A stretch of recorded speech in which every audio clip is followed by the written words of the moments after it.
இந்த திமுக ஆட்சி வந்த பிறகு கடந்த 48 மணி நேரத்தில் தமிழகத்தில் என்ன நிகழ்வு ஏற்பட்டது என்று பட்டியலிட்டு சொல்றேன். செங்கல்பட்டில் திமுக கொடி கட்டிய தரிகட்ட கார் மோதி கர்ப்பிணி பெண் பலி. கோவையில் நகைக்காக மூதாட்டி கை கால் வெட்டப்பட்டு கொலை.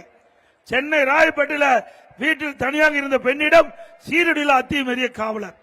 மதுரையில் போதை ஆசாமியில் கல்லூரி பேருந்தை தாக்கி அட்டுழியம், மாணவிகள் அலறல். கொடுங்கையூர் எழில் நகரில் 3 வீடுகளில் உள்ள புகுந்து பாலியல் சீண்டல் ஈடுபட்ட மர்ம நபர்கள். மானாமதுரையில் ஆகேஷ் என்னும் இளைஞர்கள் காவல் மரணம்.